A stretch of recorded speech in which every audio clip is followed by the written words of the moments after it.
Welcome then to part 4 of our pioneering trip. Now let's see, one of the things we're pioneering is the build of a HiAce 4-wheel drive that's a proper off-roader overland tourer. As part of that, we're experimenting with a camper conversion, the first one ever. A high-performance suspension that we had made especially for us. A new Bullbar for HiAce. This is the very first one made, and we're testing it properly. And a 48-volt system. It's called an Egon DC hub 48 volts, and the idea is we're bringing the magic of 48 volts to everybody. It's pretty complicated, very expensive. That no longer describes 48 volts if we get this right. So welcome to the show. Okay, the wind is coming from there. I thought so. So we would like to park the car 180 degrees from where you are now. And we're doing all this by driving the HiAce from Brisbane all the way to Perth. And we're a little over halfway. This is the Oratunga historical site. And this is a jail cell. Imagine how hot it must have got in here. This guy here wrote his initials and then would tick off 1, 2, 3, 4, 5, 6. That would have been a week. That would have been maybe 2 weeks. There's a week, there's a week, there's a week, there's a week, there's a week. I wonder what he did to deserve that. If you've been following the van video, 2 things you need to know. Hannah and I have set up a consultancy. You can get on the call right now and have a half-hour chat with us about the van, about any of your bills. That's, of course, part of the Egon Mission First program. Link is in the description. Secondly, if you're thinking about purchasing an Egon DC hub, of course, I'm talking about the 12-volt DC hub, there is a free offer on our website at the moment. That's egon.com.au. Get a free course, HiAce course, how to install wire DC installations. It's not just about Egon products. Any kind of installation that you might be doing with 12 volts in your 4x4 caravan, camper, whatever. This course is invaluable, and it's free with any DC hub purchase from egon.com.au. And I wanted to mention also about, this is the first time I've traveled with a Swiss Army knife in my kit as a regular thing that I'm using for many, many years, and I had forgotten how damn useful and nice they are to use. You should probably say thank you because somebody sent that to us. A fan of the show, of our show, sent us these. Thank you. Love it. I'm going to get some more. Your good health, sir. Cheers, mate. Oh, and it's chilly now. Really quite chilly. Fire's perfect now. It was a tough drive though, but we learned a lot. We learned a lot about the suspension, the handling. Yes. We need to tweak it. We think we can get it better using the existing spring set shocks. We think we can get it better. It just needs a little bit more. It's just a little more. It's more trouble. Because on the Corrugations, it was phenomenal on Corrugations. But when you go through a yump, the front shocks bottom too easily. Yeah. And that's something that we need to work on. So as good as much as I've gone on and on about how great it is, that still needs tweaking. It's not quite there. We're not quite there. But I think to me, it's a thing. I already got a rough idea on how we can achieve that. Because all it takes is that much more travel in the shock will be good. Yeah. So apart from that, the electrical thing, we looked at it once today and it just works. It's just working, which is fantastic. And we're having another one of Gwyn's meals. This is Gwyn's freeze-dried. She freeze-dries it at home. Spaghetti bolognese. Add water. You know, first I thought, God, that sounds disgusting. It is so good and so easy. We've only had one of these so far, and Andrew is actually cooking, which never happens, but with that, he does. And it's good. It's really good. And I'm good. Like I that. boil the water beautifully. Yeah. You've got to admit. Yeah. I mean, really. After a brief and pleasant stop in Alice Springs, we're continuing our journey west towards the Kings Canyon, Uluru, and the border with Western Australia. We are now leaving Alice Springs. I have an apology to make to anybody who I have ever offended by mentioning that there was no culture in Alice Springs. I like Alice. I just like the place. It's kind of got a bohemian kind of vibe to it. The coffee shop this morning was great. Last night in the pub, it's called Saloon. It's a proper Australian saloon. It was fantastic. It was wonderful. And I'm actually sorry to leave Alice Springs. I had in my mind a preconceived idea of what Alice might be like. It's not like that. Anyway, we're leaving and we're heading to a place called Kings Canyon on our way west. We're at the second half of our trip now, and it will take us 7 days to reach our home in Perth. This road to Kings Canyon to us looks like the ideal place to do a shock absorber test. And we're driving a little faster than we might. The road is very badly corrugated, very rough, and we've now been driving at an average speed of about between 80 and 90 kilometers an hour, and we're going to go and see if the shock absorbers are hot and how hot they are. The tires both at 2.5 bar. It's not particularly warm, but the operating pressures of those tires right now is probably somewhere between 2.5 and 3 bar. We're going to drive for another hour, and then we're going to check them out. All right, so now before we do anything, we're going to check. This is just careful that they could be very, very hot. That was a good couple of hours. Tires should be warm too. Right. It's unbelievable. There's nothing. It's unbelievable. They're even cold at the bottom. That is unbelievable. They're cold at the bottom. They did cop a proper... I mean, that we beat them up. We just beat them up. There's no question. We just beat these shocks up. They're not even warm. I could have not tested them any harder. No. We were sliding sideways over the corrugations because I was hitting them. That's warm. Okay, it's warm. Is that warm? That's cool. The one with the fins on it is cool. The tire is warmer than the shock. And I can tell you that. Even the line here is... Feel that? The tire is warmer. Unbelievable. Actually, it's unbelievable. I mean, these are seriously good shocks. It's unbelievable how good they are. I think they're at least on par with the shocks that I've got in my 70 and Hilux. We overtook, there was a Land Cruiser 79, there was a Land Cruiser 300, and there was a Suzuki Jimny, and we overtook them. Yeah. They were going considerably slower than we were. They were probably going a sensible speed. We were pushing it because we wanted to try and break it. We wouldn't be able to drive any faster than we did. No, really. And maybe a little bit, but the road would have had to be closed for that because it would be dangerous. No, but there would be now erring on unsafe. So I am absolutely amazed. They didn't even break a sweat. Before that.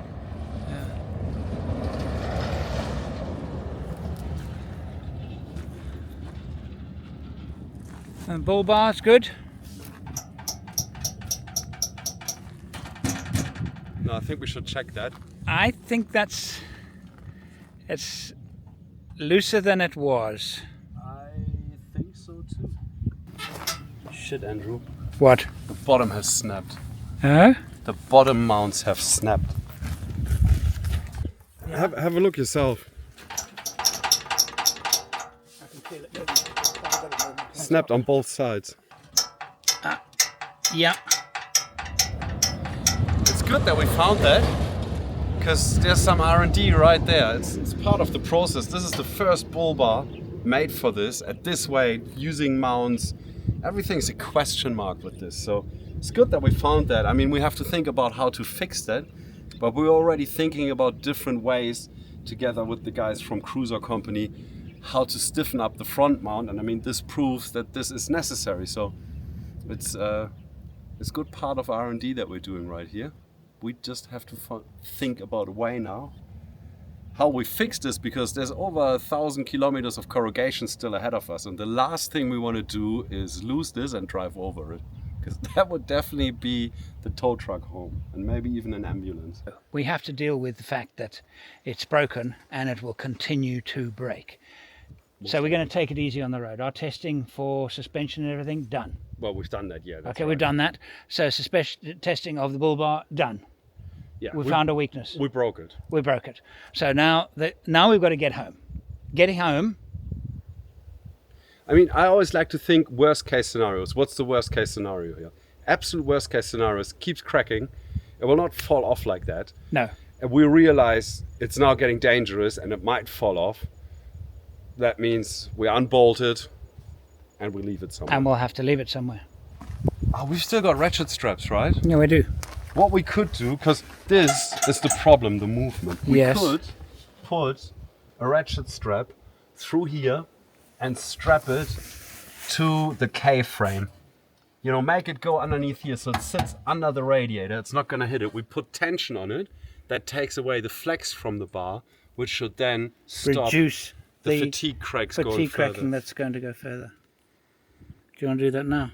I think it would be a good idea to do that as soon as possible, because as soon as it keeps cracking, it will be And the weaker road is and weaker terrible. and weaker. The road is really bad, this road. So I think you make lunch, I'll fix the Bullbar.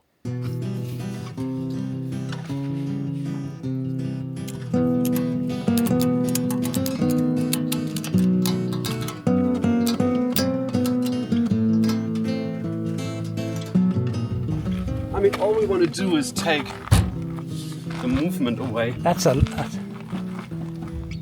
gone. It's almost gone, hey? Yeah. I'll put a cable tie around this or two to make sure this can't open up. Yes. And I cut this short. Cut it short in case. Right. Continue. I'll take over from here. We've got about 40 k's before Kings Canyon.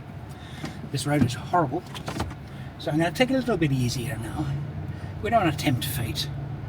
And we have to check the bar constantly, and if we can find, we've got about 1,000 kilometers of gravel left on our trip and about 1,000 of asphalt, so we're going to have to take it very carefully on the gravel and continuously check the bar. That's what this trip was for. Kings Canyon refuel stop. We're getting about average 15.5 litres per 100 kilometres, which gives us, with the 110 litre extended range fuel tank supplied by Bus 4x4, a comfortable range of 650. On the outside, 700, not more. That is the biggest single drawback of HiAce. I would need, for my kind of travelling, a minimum of 1,200 kilometers per tank, which is close to double what I've got at the moment. So I would need to look closely at solutions for that. The solution offered by Bus 4x4 is now a 130 litre tank. That's not big enough. It needs to be, I need to carry about 180 minimum litres, ideally 200 litres of fuel. That needs some work.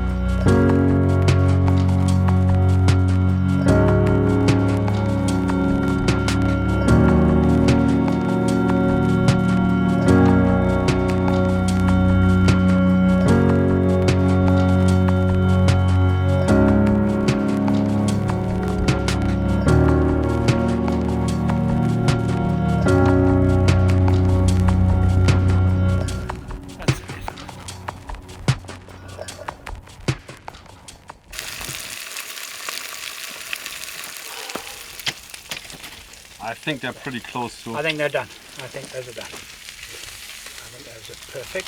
Nice. Let's get a little bit of... Nice. Here's your... That is yours. Fantastic.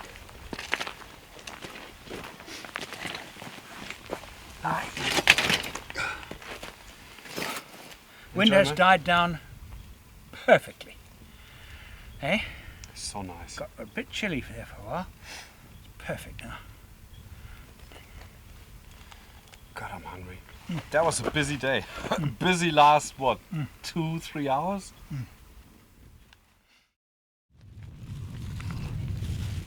Our morning coffee, this is Byron Bay Coffee Company. Byron Bay, for those of you who do not live in Australia or not altogether aware of the Australian, what would be the right word? Social climate. If you have something with the word Byron Bay on it, it means that you are an extremely cool person. We both feel now that we've kind of accomplished everything we set out to accomplish. We're not back at Perth yet. That's the last. Still got close to 2,000 to go. Half on gravel, half on asphalt. But in terms of the boxes that we needed ticked, tick them all. All of them. We say goodbye to the Northern Territory.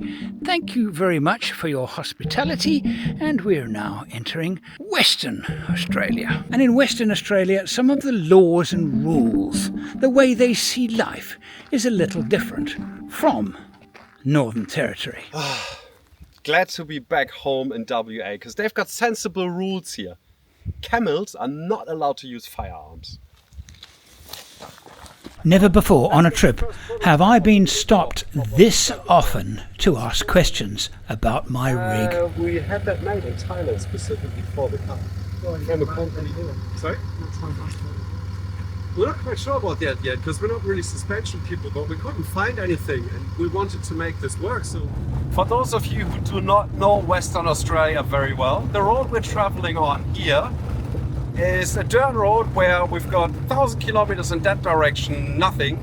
1,000 kilometers in the other direction, nothing. It's not all dirt road there, but still, there's a Luru, and that's about it. And you can just keep going and going. And it's one of the 3 main artery roads that lead into Western Australia. So there's the Nullarbor Plain in the south, then there's up in the Kimberleys, and there's this road, the Great Central Road. And that's all the roads that lead into Western Australia from the eastern states. That is how remote Western Australia really is. I just turned on the head lamps and could see distinct shaking on the ground. Can you shake that bar a little bit, Andrew? Just give it a few hard impacts. Sorry, I need to put the camera away. There's quite a bit of movement in the Bullbar. Alright, it needs a bit more now. That has actually come slightly loose. Okay, you want to get another strap? No, I just need to give it another click or 2. Okay, the sun has just set. We've got a pretty long run before we settle in tonight. We're going to take lodging so that we've got another 2-day run into Perth. Not a lot of traffic on this road. It's probably about the 2nd or 3rd car we've seen today.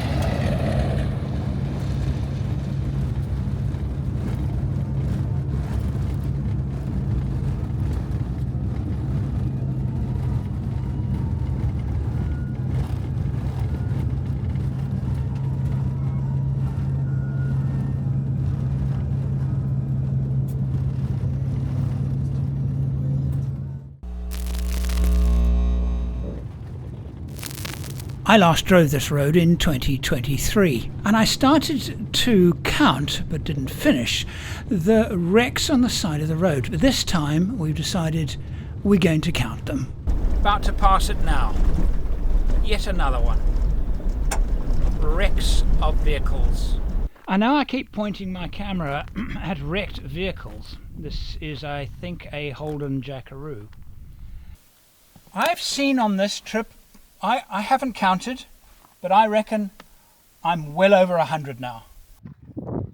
This is the Outback spare parts store near Warburton. It's a self-serve store. Also, enter at your own risk. There's a 60 series Land Cruiser. That's quite sad. 60 is a nice Land Cruiser. Careful of snakes. Be very aware of snakes.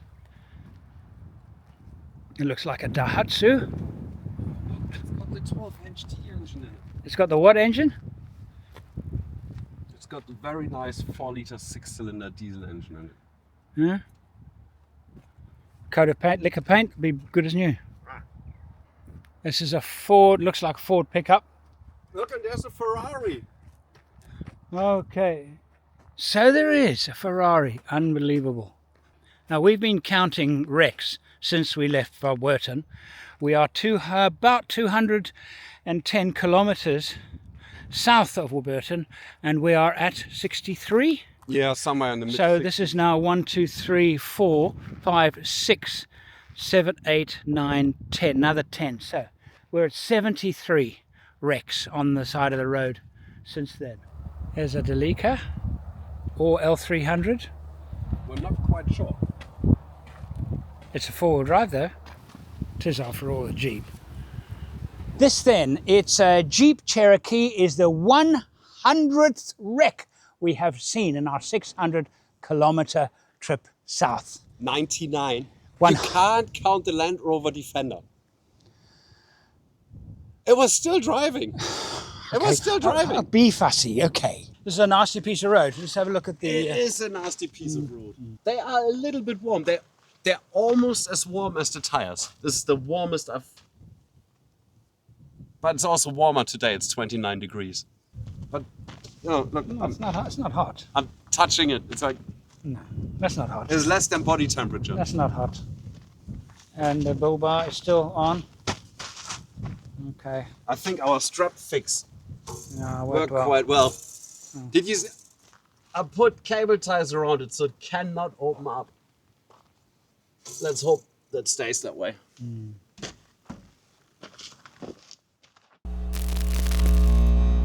Well, good morning on our final stretch of our run into Perth. The van looking a little bit battle scarred in that we had a good dose of rain and therefore a little bit of mud yesterday. We have about a 6-hour drive. We're in the town of Kalgoorlie. I want to thank all of you for watching the show. What's going to happen now is, of course, well, the van is far from complete. And we will be doing further development on the suspension, making suggestions to the Headspace Camper folk for some adjustments on the ease of use of their wonderful camper. We have, of course, the 48-volt system. Now, the next stage is to put in it the proper batteries that can take the kind of charge current that this alternator can potentially deliver, and then do the next phase of testing of the 48-volt system with the ultimate goal. And I know a lot of you are asking this question: when is the 48-volt system going to be available for use? Our estimate, our hopeful estimate, is early 2026. It's unlikely to be earlier because we've got to test it again. Another long, challenging trip planned for October with the full system installed. And again, testing. Thank you so much for being with us on this wonderful trip. The traditional way of wiring up DC installations is dead and buried, because everything you see there in a traditional installation has been replaced by that. Because every component shown here is replaced by the Egon DC hub, because it eliminates the need for lugs, crimps, heat shrinks, and it eliminates the need for expertise. All those replaced with a screwdriver. What's more, built into every Egon DC hub is instant fault finding. It's a revolution. Visit egon.com.au to find out more.